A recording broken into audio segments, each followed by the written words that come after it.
Ողջույն սիրելի հետևորդներ, Tribune AM-ի YouTube-յան հարթակում կրկին Artcast-ն է եւ այսօր իմ հյուրը սցենարիստ, հաղորդավար, ինչպես նաեւ մի անգամ Երևանում գրքի հեղինակ Արմեն Վարդանյանն է։ Ողջույն Արմեն։ Բարև ձեզ։ Շնորհակալ եմ հրավերը ընդունելու համար։ Շնորհակալ եմ հրավիրելու համար։ Սիրով։ Արմեն, երկար տարիներ մարդիկ ձեզ հիշում էին որպես հաղորդավար, հետո արդեն սցենարի հեղինակ եւ հիմա արդեն գիրք։ Թերևս սկսենք գրքից, մի անգամ Երևանում, գրքի գաղափարից եւ թեմաներից, հետո արդեն կվերադառնանք հաղորդավարությանը եւ սցենարի։ Գրքի մտահղացումը 9 տարի առաջ էր եւ ես սկսեցի անմիջապես աշխատանքներ 9 տարուց ուղղակի անդադ լինում էր պահեր, երբ որ գերծանրաբեռված էին լինում ամենօրյա աշխատանքով, դրա համար ինքը ձգձգվեց իրականում 9 տարի չպետք է ձգձգվեր։ Գիրքը 90-ականների մասին է, կոնկրետ 93 թվականի ձմռան մասին է։ Ինքը գեղարվեստական է, սյուժե ունի, որը ինչպես ասում են հետաքրքիր է, արդեն շատ կարդացողներ կան, երիտասարդների մասին է, 90-ականների երիտասարդների մասին է, ինչպես էին փորձում են ժամանակ լինել երիտասարդ, նրանց այդ ժամանակահատվածներ տրված երիտասարդ լինելու, իսկ դա բարդ էր յուրաքանչյուր առումով եւ կենցաղային եւ գոյապահպանական խնդիրներից սկսած մինչեւ ժամադրության հիգիենիկ հասնելը։ Ինչու հենց 93-ի ինչ-որ իրադարձությունից ելնելով, թե Նախ դա ամենադաժան ձմեռն էր եւ բլոկադայի պայմաններում եւ դեռ չէին սպիացել երկրաշարժի վերքերը, իսկ միջև օրս էլ բարձր չեն սպիանում, բայց հատկապես այդ ժամանակ եւ տնտեսական առումով եւ ընդհանրապես եւ երկրորդ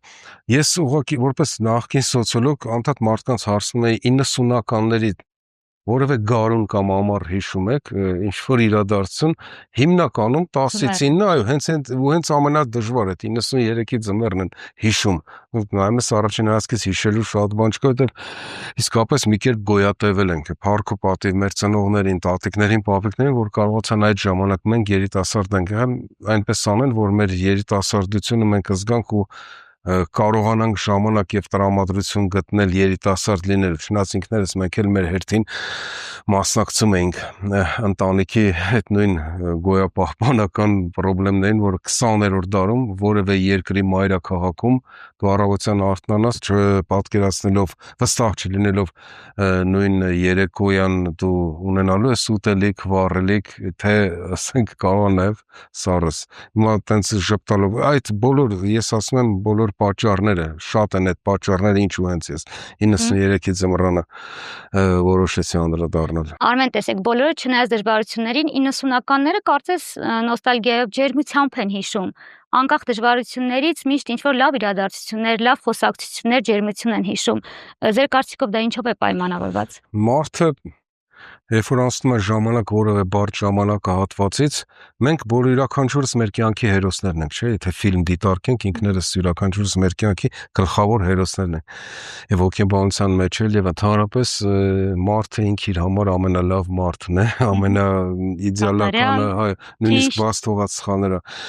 Եվ այն մարդը, որը նույն 90-ականների եթե վերցնենք, այդ ժամանակվա բարդ ժամանակահատվածում, եթե կարողացել է գոյատևել, եթե կարողացել է լինել լավ հարևան, լավ ծնող, լավ երեխա, դա ինքը իր աչքին նաև իդեալականացնելու այդ process-ի լուրջ խթան է։ Դրա համար դա այդ պահը ֆիքսումով արագ հիշում ենք ու արագ յուրաքանչյուր տեղ, յուրաքանչյուր ճոխ համեմատական տարբերակներով հավաքույթների ժամանակ գլուխ գովալով հիշում ենք, որովհետև դա մենք ենք անցել այդ դժվար ժամանակները եւ ինքներս մեզ գովելու եւ ես հոգեբանական պատճառներն եմ ասում, այլ դեռևս ինքներս մեզ գովելու եւ լավը զգալու, ինչու՞ չէ նաև ինքնավստահ լինելու եւս մեկ առիթ է։ Դրա համար են մարդիկ ջերմությամբ հիշում։ Գուցե հիմա կարծես ֆինանսապես, գուցե տեխնիկապես կենցաղը շատ հեշտացել է եւ շատ բան հասանելի է դարձել ներկայիս երիտասարդությանը, ներկայիս երեխաներին, բայց արդյոք նրանք ավելի ջերմ են իրար հանդեպ, քան 90-ականների երեխաները, երիտասարդությունը, կանայք։ Ժամանակաշրջանները շատ տարբեր են։ Յուրաքան հիմա էլ կան իհարկե, եթե գիտեք, այն որ ասում են հիմիկվա երեխաները գիրք չեն կարդում, կամ հիմիկվա երեխաները այսպես բացարձակ այդպես չի, բայց ուղղակի այն ժամանակ կոնկրետ ուրիշ կերպ չէր կարող լինել, այսինքն ներպարփակված ինչ որ անդադ ամեն ինչից խնդրեմ դարձնելու, երբ որ իրականում ամեն ինչ խնդրեմ էր, նույն նորից եմ ասում, նույն ժամադրության հասնելը առանց շորիցը ծխի հոտ որ չգա, ասենք, եւ ունենաս գոնե չափի մեջ հիգիենիկ ես անդրադարձել եմ գրքի մեջ, ինչպես է տղան ժամադրությունից առաջ հաշվում ատամի պաստայի այդ գրամները եւ ձեռքերով, ասենք ինքը այսպես բանասիրական ֆակուլտետի ուսանող է, ՈՒՀ-ի, անգամ մի քիչ ֆանտազիաներով հումորի մեջ էլ պատկերացնում է իր երկու մատները որպես որսաշներ, որոնք այդ ատամի պաստան այսպես հալածում են այո դեպի այն մասը, որտեղից որ պետքա դուրս գա օգտագործի վերջի այդ գրամը։ Այն ժամանակ ուրիշ կերպ չէին կարող լինել եւ հարևաններն էլ պետք է իրար մեջքի լինեին եւ այդպես էլ եղավ։ Եվ բացի այդ ես անդրադառնամ նախորդ հարցին, ինչու են ջերմությամբ հիշում, նաեւ նրա համար որտեվ հաղթում էինք։ Թիկունքը համերաշխեր, թիկունք էր իրար թիկունքին եւ ճակատին, որ լսում ես լուր այդ ամբողջ դժվարությունների մեջ, որ նաեւ հաղթական եւս մեկ գյուղ, եւս ասում ես լավ մարդիկ այնտեղ կռվում, հաղթում են, մի հատ փայտ ճարելը կամ մի քիչ սնվել է, ինչա որ դու չանես, հլա մի բան էլ օգտակար են լինում ճակատին։ Ես ուսումնասիրել եմ կարծիքներ գրքի մասին, նրանք ովքեր կարդացել են, կիսվեցին, որ գիրքը կարծես նաև ուժի տրամադրության եւ 90-ականների թիկունքի մարդու մասին է։ Կուզեմ մի փոքր ավելի մանրամասն կերպարներից խոսեք եւ մի քանի դրվագներից, որ կա ինչ տեսակի, ինչ ոճի մարդիկ են ներգրաված։ Արտակը եւ Գնելը երկու եղբայրներ են, որոնք ապրում են Երևան քաղաքում, պայմանականորեն վերցրած է Կոմիտաս փողոցը, բայց դե կա սա կերպարներ, իրավիճակներ, իրադարձություններ ամբողջ մեր Երևան քաղաքի տարբեր բակերից եւ կա Վարշավիր, որը վերցած է ուրիշ բակից, այդ կերպարը կա բակի տղա, որը վերցած է ուրիշ բակից, բայց պայմանականորեն դա լինում է Կոմիտաս փողոցում։ Գնելը թաղային հեղինակությունը, ֆիզիկապես ուժեղ եւ ըմբշամարտիկ տաղանդավոր, որը կարող էր շարունակել ըմբշամարտով, կարող է շարունակել ըմբշամարտով եւ հասնի սպորտային հաջողությունների, բայց բակը նրան եւ մարզիչներն էլ միշտ մարզիչը նյարդայնանում է, որ նա բակին ավելի շատ ժամանակ է տրամադրում, բայց նա բակի սիրված տղան է, բոլոր նրան օրհնում էին բոլոր հատկապես աղջիկ երեխա ունեցող ծնողները եւ նաեւ տղա, որտեղ Գնելը չի թողնում ոչ թմրանյութով զբաղվեն եւ այլն, որևէ մեկը նեղացնի կոնկրետ իր բակի ժողովրդի սիրված տղա, թաղի տղա 90-ականները։ Արտակը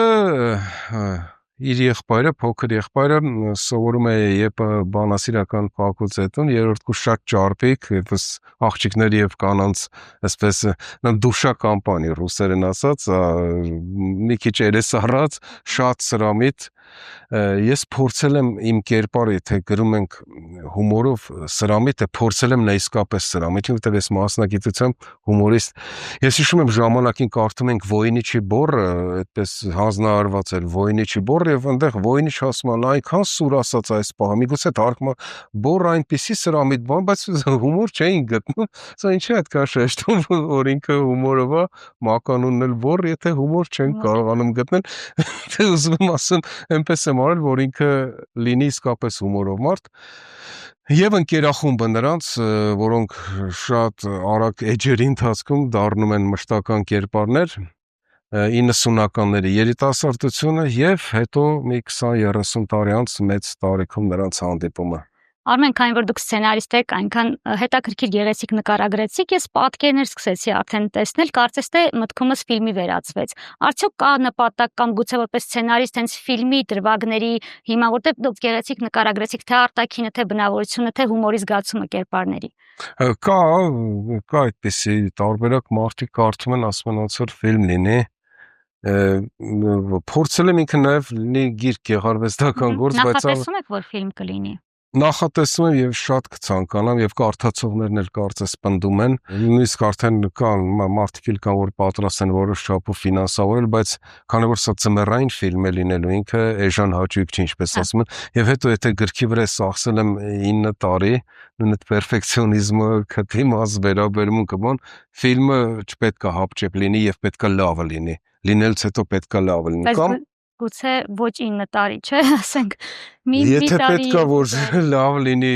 նու 9 հա շատ է մի քիչ, բայց այնպես լինի, որ նույն կերպարները, նույն նկարահանման պայմանները 90-ական ստանալը փողոց, այո, գոնե բավարարից բարձր լինի, որտեղ անում ենք անելուց հետո նոր։ Այո, կա այդպիսի կարծիք, որ սա սյուժեն է հետաքրքիր, հիմա գլուխ չկովում, ես կարդացողների վերցնում են գիրքը, հարգելի դիտողներ, մարդիկ, եւ 1 օր կամ օր ու կեսում վերջացնում են, հիմնականում բոլորը, ու կապ չունի այդ մարդը գիրք կարդացող մարդ եղել, թե իմ խաթր է սկսել կարդալը,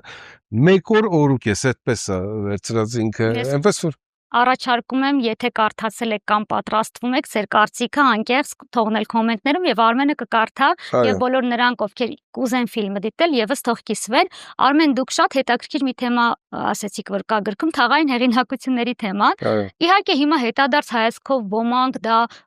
գուցե վատ իմաստով են հասկանում, բայց ժամանակին կար թաղային իրոք հեղինակություններ, տղաներ, ովքեր թաղի անունը համբավն էին բարձր պահում։ Մենք այսօր պատասխանատու էին, որքան էլ նրանց ինչ-որ բան բնութագրվեր ոչ ճիշտ կամ եւ այլն։ Բայց հիմա մենք այս դարում, այսպես ասած, այս ժամանակահատվածում արդյոք չունենք թաղային հեղինակությունների կարիք եւ արդյոք այն ժամանակ դուք կմտածեիք, որ կգա ժամանակ, որ մենք կունենանք նման մարդկանց կարիքը։ Բարդ հարց է, անկեղծ ասած, ես այդ հարցին գրքում անդրադարձել եմ, ինչպես թաղային հեղինակությունները բոլորի մասին չի խոսքը, սկսեցին վերանալ, ինչպես սկսեցին մտնել քաղաքականություն եւ այլն։ Յուրաքանչյուր ժամանակաշրջան կոպիտ ասած իր պահանջներն, իր հերոսներն ունի, քիչ առաջ որ հարցեցիք նաեւ երիտասարդների մասին, ես չգիտեմ հիմա նախկին հասկացություններով ապրող թաղային հեղինակությունը հիմա ինչ կերպ իրեն կդրսևորեր եւ յուրաքանչյուր դեպքում էլ դա ունի դրական եւ բացասական կողմերը, բայց այն ժամանակ, երբ որ կանոնակարգվում էր ամեն ինչ,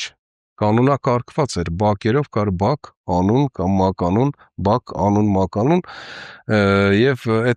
այդպես ասած բեսպրեդզելը ավելի քիչ էր։ Դες ասում եմ ինչ որ տեսել եմ իմ տեսած Երևանում։ Եթե մարդիկ կան, որ ուրիշ բան են տեսել, ուրեմն մենք միգուցե տարբեր քաղաքներում ենք ապրել։ Դե ժամանակը շատ է փոխվել, բազմիցս բոլորս նշում ենք, որ հիմա ցավոք սրտի անգամ համացանցում մարդիկ իրենց տված բարերի բնորոշումների համար պատասխանատվություն չեն կրում։ Համացանցը, այո, որը կործանել է այս երկիրը ճակերտավոր ասած։ Աշխարհում այդ խնդրը ընդհանուր, միայն մենք ուղղակի քանի որ ամեն ինչում շատ ավելի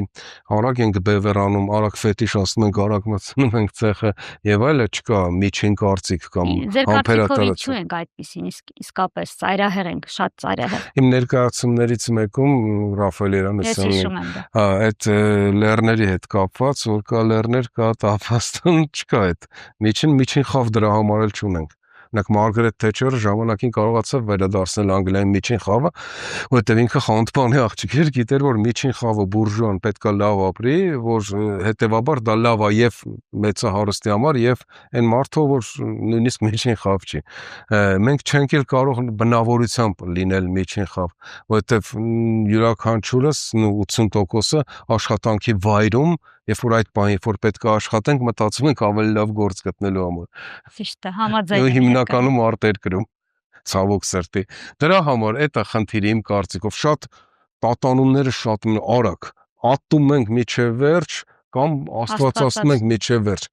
Կապ չունի, ասենք եթե ուսուցչուհին ճիշտ էր թե ոչ։ Մասնագիտությամբ սոցիոլոգ Արմենը մի օր հայտնվում է եթերներում։ Ինչպես սկսվեց, ինչպես այդ անցումը կատարվեց, սոցիոլոգի մասնագիտությունը եթերում օգնեց, թե ոչ եւ առաջին ձեր եթերներից որտեղից սկսվեց, ինչպես եւ ինչ էիք անում։ Միջև եթերում հայտնվելը մենք այն ժամանակ 94 թվականին կազմակերպեցինք Արեգ ասոցիացիայով, երիտասարդների ասոցիացիան շատ ակտիվ, շատ ուժեղ, այնպես կադրեր են Արեգ ասոցիացիայից դուրս եկել, որ այսօր կարող եմ անուններով ասել, նույնիսկ մականուններով։ Մենք կազմակերպեցինք առաջին հումորիստների, երիտասարդ հումորիստների եւ պարոդիստների նմանակողների առաջին մրցույթ փառատոնը, մրցույթ էր ինքը, որտեղ հումորիստը մրցում էր պարոդիստի հետ կամ դերասանական, այն ինչ որ հիմա ասենք նաև կարող ենք TNT-ում տեսնել 94 թվականին մենք դա արել ենք, որի հիման վրա դա joke show էր կոչվում, joke show-ի հիման վրա ասենց էվոլյուցիա ինքը մտավ հերոստատեսություն հմեկով զսպանակ էր կոչվում, sketch show էր, մեր գրած sketch show-ներ, շատ հետաքրքիր բաներ, նորություն էր ինքը ամենայն դեպս։ Դուք եք մտածել Բոլորով չէ, այն ժամանակ Կավենյան կոլեկտիվ մտավ, մեկս իհարկե մեր Արացի շատ նոքիչ ունենք, մեկը կադրում էր ավելի պետքական, մյուսը կադրից դուրս, բայց թիմ էր 7-8 հոգանոց։ Հետո դրանից հետո Ամերիկայի Միացյալ Նահանգներ հյուրախաղերից վերադարձանք առաջինը ես եւ Արտեմ Մարկոսյանը եւ հրավեր ստացանք Armenia TV-ի կողմից նախ որպես երջանկահիշատակ Ռոբերտ Բաբկինիչ Մավիսակալյանի շոուի սցենարիստներ, երեկոն շոուն Ռոբերտ Մավիսակալյանի հետ շոուի սցենարիստներ ենք։ Մենք ուսումնասիրում ենք այն ժամանակ աշխարհում ինչ է կատարվում։ Մեզ վիդեոներ էին ուղարկում ԱՄՆ-ից, Իտալիայից եւ այլն, մենք ինտերնետ շատ չկար կամ մենք բայց տեղյակ էինք աշխարհում ինչ է կատարվում, որից հետո արդեն Armenia TV-ի ղեկավարության կողմից առաջարկ եղավ, որ սկսենք այդ շաբաթը 5 օրով եթերում Բեռնարդ շոուն, որը տևեց 5 տարի։ Բեռնարդ շոուն իրականում բեկումնային շոու է դարձել հայկական իրականության համար, որովհետև այն էլ այդ ժամանակվա Հայաստանի համար, երբ երկու տղա խոսում են խոսակցական հայերենով, խոսում են ամեն ինչից եթերում, հումորներ են անում, որոնք մարդիկ գուցե տանը բակում անեն, բայց եթերներում անսովոր էր, եւ աղջիկներ, որոնք պարում էին սեղանի վրա, շատ բեկումնային էր, հաջողությունը ինչումն էր, որ շոկային էր կոնտենտը, թե որ չկար մինչև այդ զարմացնելու քննադատություններ առաջացնելու ալիքով սկսվեց հետաքրքրությունն ու այդքան երկար տարիներ գրեթե ամեն օր ուղիղ եթերում տեսանելիություն պահպանելը ձեր։ Հեշտ չէր, սկսվեց թռիչքը նույն այդ ժամանակվա հայկական հեռուստատեսության մեջ շատ այսպես ասած երկար էր, բայց այստեղ գիտեք ինչն է խնդիրը, ոչ թե նու աղջիկները table dance-ը աշխարհում տարածված էր իհարկե նորություն էր մեզ Հայաստանում չկար, միջև այսօր չկա կարծեմ 5 օր յուրաքանչյուր երեկո մենք մարդու համար համենայն դեպս մենք անձնական կյանք չենք ունեցել, առավոտից աշխատել ենք, որ երեկոյան նոր կատակներ, նոր տեսակի, նոր շուտ անեկդոտ կամ տեսանյութ հրամցնենք մարդուն, որը երեկոյան աշխատանքից հոգնած գալու է։ Պարզ է, որ 5 օրանոց կազմի մեջ ինքը չէր կարող իդեալական լինել, բայց ինքը չկար իր նմանը, որովհետև նախ մենք առաջինը կենցաղային հումորին անդրադարձանք, ինչ որ ամբողջ աշխարհում անդրադառնում են։ Հիմա դուք ասում եք փողոցում բաներ կամ ինչ-որ բան, որը հերթատեսությամբ չի եղել Հայաստանում։ Բայց արդեն այդ ժամանակ Ռուսաստանում, Ֆրանսիայում ամենտեղ կար։ Հիմա մենք էլ որոշեցինք խոսել մեր կենցաղից, որը այսօր ստենդափերների 80%-ը եւ այլ դեռևս այդ հիմքերի վրա է աշխատում, ինչ որ մենք ժամանակին մեր կենցաղին անդրադարձել ենք։ Ամեն դեպքում քննադատությունների եւ բայց որքան էլ դա լիներ սարկաստիկ, սատիրայվան, մենք միշտ վերջում ասում ենք, որ դե լավն ենք, էլի լավը, այսինքն մեզանից լավը չկա, այդ մոլորության մեջ ենք։ Ես հիշում եմ միայն հայերը կարող են։ Այդ է, դա կենցաղային հումորի տարբերակը։ Էջը կարծես թե երկար տարիներ մնաց եւ ցանկացած իրադրության սկսեցինք հումորով վերաբերվել, ասել որ դե մենակ հայերը կարող են, ինչը դրական ազդեց։ Բարի լույսներ, եթե ճիշտ եմ հիշում, որ դուք կրկին եթերում էիք, դե արդեն դասական բարի լույսի ֆորմատներ եւ կանոններով, որից հետո դուք կարծես թե եթերից դուրս եկաք եւ եթերից դուրս սկսեցիք աշխատել։ Երկար տարիներ եթերի հետ գործ ունեցող մարդու համար արդյոք դժվար չէր կտրուկ անցնել, եթերից դուրս, կադրից դուրս աշխատել։ Առաջին հերթին դու պետք է հոգեբանորեն ինքդ քեզ հետ զրուցես, ինքդ քեզ հետ զրուցես։ Նախ որպես հումորային դերասան ես ինքս ինձ ոչ մի անգամ էլ չեմ համարել շատ ուժեղ դերասան, հա ճիշտ է, 7.5-ի դա բոլորի ծանրաբեռվածությունը իմը տարբեր էր։ Ու կային մարդիկ, որ շատ էին զբաղված։ Ստեղծագործական առումով ես 100%-անոց բոլոր տեղերը օգտակար եղել եմ ու մինչև այսօր էլ լինում եմ։ ինքդ ես ինքս ինձ հետ զրուցեցի եւ հասկացա, որ ժամանակն է ասնել զուտ ստեղծագործական կյանքին։ Եմ մյուս Արմենը հարցում էր, բան չի, բայլ եթերում չերևանք, բա պետավտոտեսուչները եւ այլն։ Իսկ ես մյուս Արմենն ասում էր, դու շուտով կչաղանաս, կգան ավելի երիտասարդներ, ավելի լավներ, իսկ դու միջև 90 տարեկան կարող ես ստեղծագործել։ Մի խոսքով ես մի Արմենը խորամանկորեն համոզեց մյուս Արմենը, եթերում պետք չերևալ, նամանավանդ որ դու այդքան էլ չես սիրում եթերում երևալ իրականում։ Իսկ ոչ, չեմ սիրել ոչ մի անգամ, բայց ստեղծագործել միշտ սիրել եմ ու անկախ նրանից ում ա դա դուր եկել, ում ոչ։ Այսինքն հենց սկզբից էլ որպես սցենարիստ դուք ավելի շատ էիք ձեզ դիրքավորում, քան որպես հաղորդավար, ուղղակի ստացվել էր, որ հաղորդավարը Սցենարը ես ու արծում ամբողջ ծանրաբեռնվածությունը երկուսից վրա էր։ Ու կային ընկերներ օգնում են եւ Դավիթ Թորոսյան եւ բայց հիմնականում ծանրաբեռնվածությունը մեր վրա էր եւ այն ժամանակ չէր կարող ասենք ավելի շատ սցենարիստ առավոտյան գրում ենք երեկոյան եթերում ենք, առավոտյան գրում ենք երեկոյան եթերում ենք, ասենք դա ուրիշ մի անգամ ես հիշում եմ Ֆրանսիայում նկարանների ժամանակ Դմիտրի Նագիևը հանրահայտ, որ արդեն մտերմացանք, ինքը այդ ժամանակ վարում էինք շոու են ցուլերով բան հերքսով էինք գնացել, որտես որ մտերմացանք հարցրեց, որ հասկացավ մեր ծանրաբեռնվածությունը, ասաց երևի 40 կամ 30 հոգի աշխատում են ձեր հետ, ասացինք ոչ 3-ից 5 ընդհանուր առմամբ, ու ինքը ասաց իսկ դուք ինչ եք օգտագործում, ասացինք ոչ մի բան, որտեղ իսկապես ոչինչ չենք օգտագործում մենք։ Ուզում ասեմ ծանրաբեռնվածությունը դրսի պրոֆեսիոնալի համար ինչ որ մենք ենք անում, հետևաբար ենթադրում էր դա նաև իր բաց թողումները եթե։ Դե բնականաբար ինչն էլ հենց քննադատությունների այդ առիթներ տալիս։ Ամեն ինչ կքննադատվի, եթե Չապլինին քննադատել են Արմեն, ես կուզեմ վերջին տարիների ձեր գործունեությունից խոսել, աշխատում եք տարբեր արտիստների հետ, հիմնականում դե բնականաբար ձեզ բնորոշ հումորային գիծն եք պահում, հումորային սցենարներ եք գրում։ Ընտրել եք հումորը ձեր բոլոր տեսակի բողոքների մասին խոսելու ձևաչափ եւ դա օգնում է եւ արդյոք հասանելի է դառնում մարդկանց։ Շատ ճիշտ եք նկատել իմ ներկայացումների մեջ եւ իմ մոնո ներկայացումներում, ասենք նույն Ռաֆայել Երանեսյանի հետ աշխատած փորձում ենք բացի ուղակի կատակը, որը կլսվի եւ կուրախացնի մարդուն, որը էլի բարդ, շատ բարդ գործ է։ Ես օրինակ միջև հարցին, ես որպես 32 տարվա սցենարիստ ասեմ, որ կատակ գրելը ուղակի տափակ ոնց ասեմ, ուղակի ծիծաղալու, ոչ ինտելեկտուալ, բայց ոչ էլ փոշլի, ոչ էլ տենց գոտկատեղից ներքև, այ հենց այնպիսի ուղակի կատակ, որ մարդուն ծիծաղացնի գրելը ամենադժվարն է։ Ինտելեկտուալ հումորը, սոցիալ հումորը, քաղաքական հումորը քեզ օգնող բաներ ունեն, այո, օգնական ուժեր ունեն իրանք։ Այդպես դա այդքան էլ բարդ չի, իհարկե լավ կատակ գրել էլի բարդությունը։ Նորմալ, սովորական կատակը, որ ասենք բանկի աշխատող մարդը կամ բժիշկ, որ ամբողջ օրը կամ դասախոս ամբողջ օրը ինքը ուղեղը ինտելեկտի մեջ է, իրան այդպիսի կատակ է պետք, որ ինքը հեռուստատեսությամբ լսի կամ գնա ներկա, ուղղակի թուլանա, ծիծաղի, ոչ մի ենթատեքստ չփնտրի դրա մեջ, տեսար ում կպավ, տեսար ինչ էր ուզում ասեր, դրանք հեշտ է։ Բայց փնտրողը փնտրում է ենթատեքստ։ Փնտրողը, բայց նաև պետք է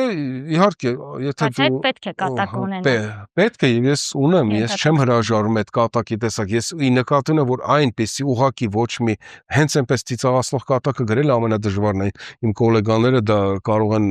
նաև չեն թողի, որ ես խափեմ։ Այո, բայց քանի որ անում ենք ներկայացումը կամ մոնո ներկայացումը, մենք ունենք մեր ասելիքը եւ փորձում ենք խնդիրներին կատակով ծիծաղով սացիրայով անդրադառնալ այն ամենին։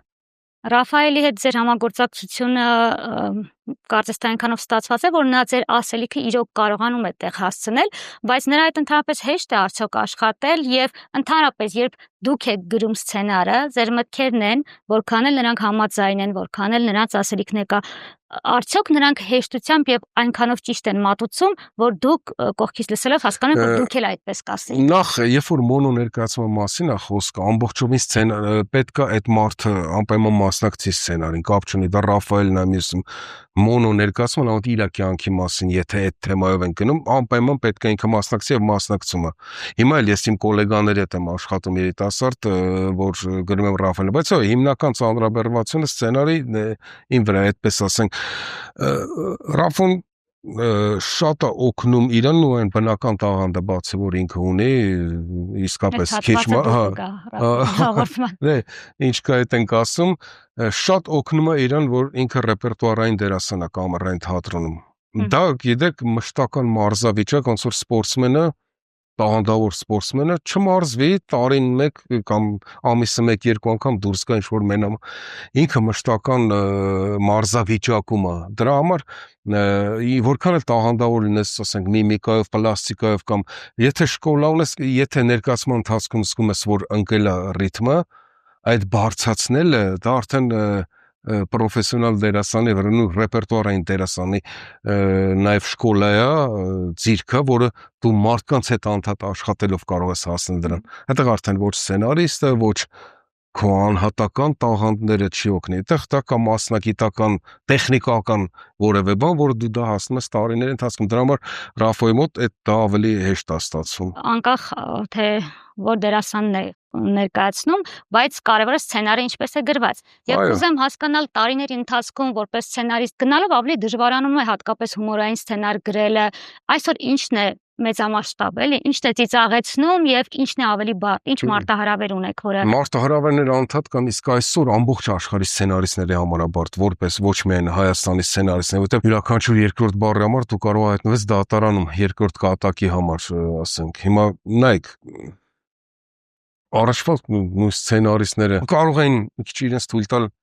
նաև կերպարային մարդու կերպարային կա հիմա դա համարվում է body shaming ասենք վեգանների վրա կատական է ռասիստ ազգերի փոքրամասնությունների դրանք բոլորը սահմանափակում են առաջին հերթին սցենարիստներին եւ դրան պլյուս ավելացել է մեր բոլորի բարեկամ արհեստական բանականությունը AI-ը, որը փառք Աստծո այսօր դեռևս չի կարող հայկական հումորի անդրադառնալ, իսկ թվում է չի էլ կարող։ Իսկ ասեք նաև որ AI-ից խոսեցինք, այսօր շատերը անգամ հումորը, անգամ սցենարը իրոք գեներացնում են AI-ով եւ անգամ գովազդային տեքստերում կրկնաբանություն ենք տեսնում։ Ձեզ մոտ ամենը անգամ բարդ պահին մտածել եք մի պահ դիմեմ տեսնեմ AI-ին ինչ խորհուրդ կտա, այսօր ինչ անցում գրեմ։ Ես դիտավորյալ չեմ էլ ուզում տեխնիկապես իմանամ ինչպես են մտնում AI։ AI-ը հիմա շատ օգնում է այն մարդկանց, ովքեր գովազդներ են ուզում պատվիրեն կամ, բայց կոնկրետ մեր հումորն ու կենցաղային մեր մեջից դուրս եկած այդ հումոր ու շատ ծիծաղելի իրավիճակում, բան դա պետք է գրեն սցենարիստները, AI չի կարող։ Արմեն հաղորդման այս հատվածում ես ձեզ կտամ բլից հարցեր, մտքեր, որոնք կուզեմ, որ դուք շարունակեք։ Ես ինձ ավելի երջանիկ կզգամ, եթե Ես ինձ ավելի երջանիկ կզգամ, եթե հասկանամ, որ մինիմում երջանկացնում եմ 3-4 հոգու։ Հետաքրքիր էր։ 3 մարդ, ում հեռախոսահամարները առանց նայելու միշտ հիշում եք։ Մի ընկեր ունեմ, որը 3 հեռախոսահամարում է 3-ն էլ հիշում։ Շատ պետք է նա ձեզ երևի առօրյայում։ Հայրենիքը սիրել նշանակում է Հայրենիքը սիրել նշանակում է հասկանալ ինչն է քեզ համար հայրենիքը եւ հասկանալ արդյոք քո սիրուց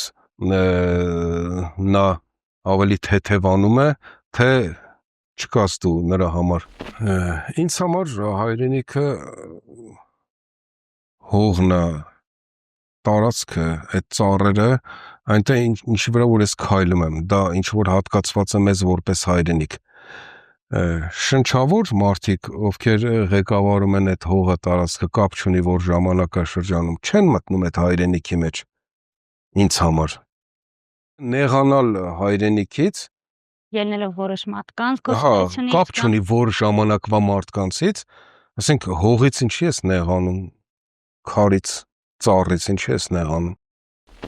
եթե մարդը չունի հումորի զգացում ապա Այ այդ ապային մի պա ավելացրեք ապա վթար Եվ կասեք ովքեր կարող են լինել Արմենի ընկերները Ովքեր կհամարեն որ Արմենը կարող է լինել իրենց ընկերը այսինքն իմ բոլոր դրական եւ բացասական կողմերով բայց կյանքի բերումով գնալով իհարկե բոլորի համար այդ մաղը աշխատում է Այսինքն պահանջմունքները Արմենին իրենց ընկեր լինելու համար կամ նույնը հակառակը գնալով մարդու կապ չունի, դա Արմենն է, Պողոսը, Պետրոսը։ Էտա կյանքը անդադ այդ մաղի անցքերը նեղացնում է այսպես։ Արմեն, եւ վերջում ուզում եմ հարցնել, կար մի հարց կամ թեմա, որը ուզում էիք լսել, բայց ես չանդրադարձա։ Ես ուզեք խոսա։ Ընդհանուր առմամբ ես ուղղակի եթերը միշտ համարում եմ ուղիղ եթեր ժամանակին նույն Բեռնարդը, որ մտնում ենք կամ բարելույս